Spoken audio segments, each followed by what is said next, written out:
Hey, could you imagine having a kid in school and, well, the school's failing your kid because, well, your kid has a learning disability, or your kid may be on the autism spectrum, or your kid could have some other special needs, some other physical or mental limitations that really cause them not to be able to be like the average student. And you're not getting any help. Number one, your kid's not doing well in school.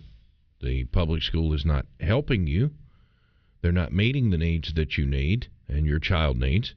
You have nowhere to go because you have to go to the school that the government says you have to go to. So you really don't have a choice. But yet, the school districts are supposed to meet the needs of special needs children. That's what the law says.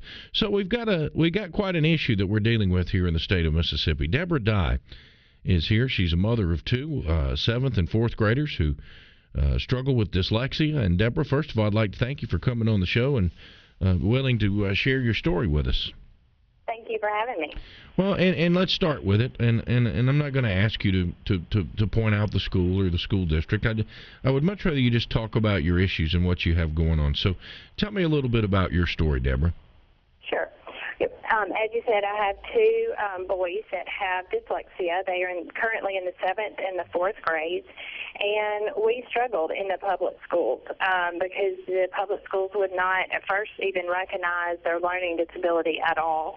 And then when we were able to get them to do the appropriate testing and identify the problems, they were not willing and even able to address their problem appropriately.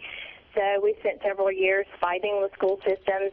I'm definitely not anti-public school. I wanted to leave my children in public school, but I'm not willing to risk the education of my child to continue to fight the system. So we came to a point where we either needed to hire an expensive attorney and continue fighting, or find another way to educate our children. So we chose to withdraw them from the public schools, and we now send them to a private special purpose school that is designed specifically to address students who have dyslexia. And for people who may not understand, Deborah, could you explain what dyslexia is to our listeners who may not understand this, or what it does, how it affects your children's ability to learn? Sure. Well, it's definitely not just what people think of it is. A lot of people think that it's just a reversal of letters, but that can be part of it. It makes it very difficult for the child to read, but it also involves some processing, phonemic awareness, so they just can't memorize those sight words like your average children can, and then they have problems writing as well. So it's not just reading, but reading and writing. And especially when you get to those older grades and the students are past learning to read and they start having to read to learn, for example, when you're learning history and social studies, reading, you have to already know how to read. And so it really starts to impact the education of the child. And I think you brought up the sad part about it is they're past anyway, even though they're struggling to read and they can't read. Correct. And as much as we hate to talk about this, and by the way, what we're talking about is Senate Bill 2695. This bill is pending before the House of Representatives. It's passed out of committee. It will be up for a vote. It has passed the Senate. It died in the House last year. This special needs bill will be taken up most likely tomorrow or Wednesday. We don't know if they have the votes. I encourage you to call the Capitol switchboard at 601-359-3770 to urge your representatives to vote yes on Senate Bill 2695, or you can go to specialneedsbill.com. You can email your legislator directly, even if you don't know who your legislator is. So make sure that you do just that. Now, what's this bill going to do? Talk about that just a little bit, Deborah. How would this bill help you? Well, it provides an educational scholarship account for any child that has an IEP within the public school system. And it allows the parents to choose a different educational path for their child. So, for example, you could choose a private school, or you could choose licensed therapy for your child, depending on what their needs are, but it gives the parents the choice. Some other facts about the bill: the money to fund this will come from the general budget. Not MAEP and not education funding, so it will not impact education dollars at all. And it also has accountability in it. It's one of the strongest accountable funds that we will have in Mississippi. It has 26 accountability measures to oversee to make sure that the funds are spent appropriately by each family. And there's a lot of pushback by the public schools right now. Well, first of all, they don't like the word voucher. That's one thing that really makes them cringe, because they feel like their money's going to be taken away from them and given to a private school, even though this doesn't come out of the MAEP, and even though they're not getting the job done, and they're failing children like your two children. And I'm not saying all school districts are bad about this. I'm just saying, but there are issues where people are absolutely stuck, Deborah, and you're one of those, right? Right, that is right. Yes, and unfortunately, I think, some of the current public school administrators, they are focused more about the money than they are about the appropriate education for the child. And you are correct. There are some special needs families, children whose needs are being addressed, and they're happy within their public schools, and that is great. And this will not impact them at all.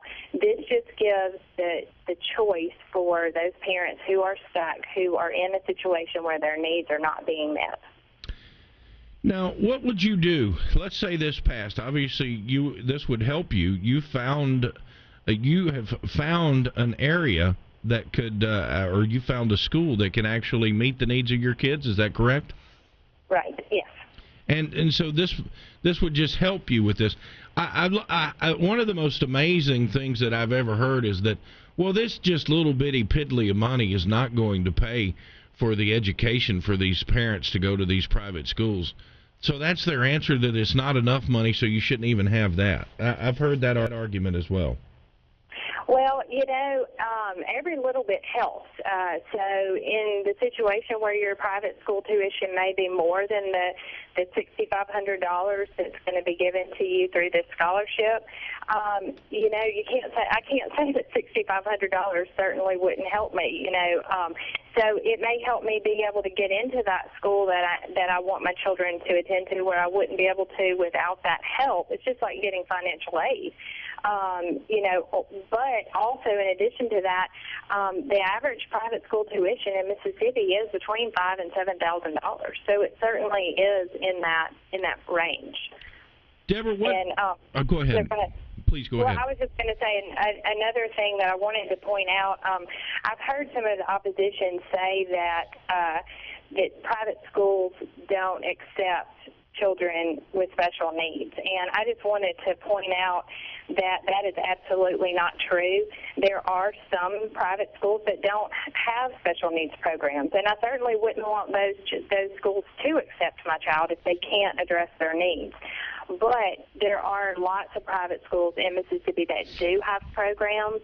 There also, in addition to what you would call your traditional private school, are 21 special purpose schools in the state of Mississippi. And what that means is they are designed to not only address the special need, but they specialize in it. So, for example, a school, there are 3 schools, I believe, that address specifically dyslexia.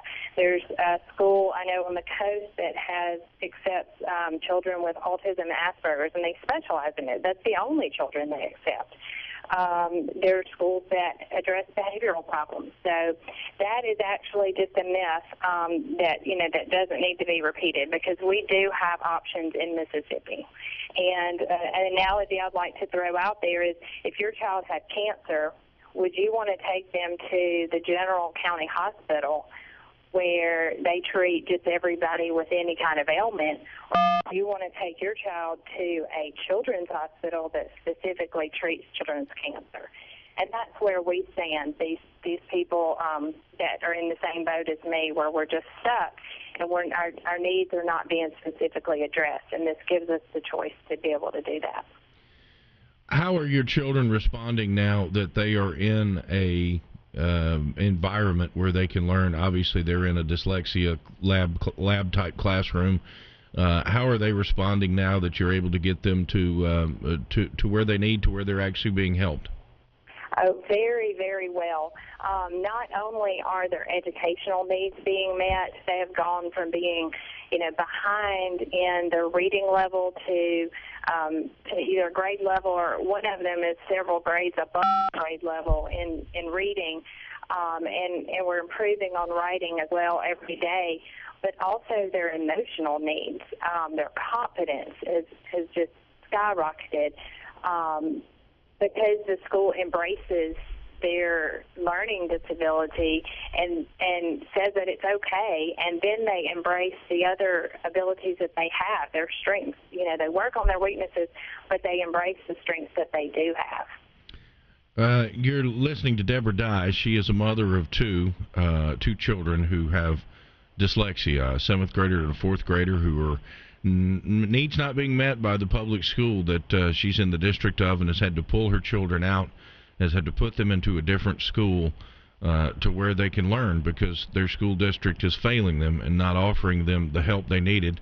In fact, actually denied them and basically said, no, they don't have a learning disability, when we learned that they had. Ask you to call the Capitol switchboard today, 601-359-3770, and urge your House member to vote for Senate Bill 2695, or you can go to specialneedsbill.com and you can email your legislators directly, even if you don't know who your legislator is. Deborah, where does your legislator stand on Senate Bill 2695, your House member? Have you spoken to him? I'm pretty sure you have. I have, yes. And actually, he is in support of our bill. This year, there were some issues last year, but again, like I said, we've put some accountability measures in the bill, and I am happy to say that I have a verbal yes agreement from my representative on this bill. Who is your representative, can I ask? Yeah, it's Forrest Hamilton. Okay. I'm from DeSoto County, and actually all 5 of ours have given us a verbal agreement that they will be voting yes on our bill tomorrow, and I certainly appreciate their help and their support on this. And these are the ones that voted against it. These were Republicans who voted against it last year. And it's still going to be a razor-thin vote, I'm afraid. I hope this is passed. I don't, for the life of me, Deborah, can't understand why it wouldn't be passed. But then again, I do understand the power of the public school lobby here in the state of Mississippi. It's pretty amazing when you think about it. And we certainly hope that this can change tomorrow when this is voted on. I know the lieutenant governor is calling for this, the speaker is calling for this, and the governor is calling for this bill to be passed and to be put into place to help our children, our special needs children here in Mississippi. Well, Deborah, let's keep our fingers crossed. I know you really, you guys have worked hard on this, and there's nothing more I'd like to see than this be passed and to help people out. Well, thank you very much. I appreciate your support. All right. Thank you, Deborah. Appreciate it. Thank you. All right. Good luck. Bye-bye. Deborah Dye. There you go. And again, ask for your support on this bill. You can call the switchboard at the Capitol, 601-359-3770.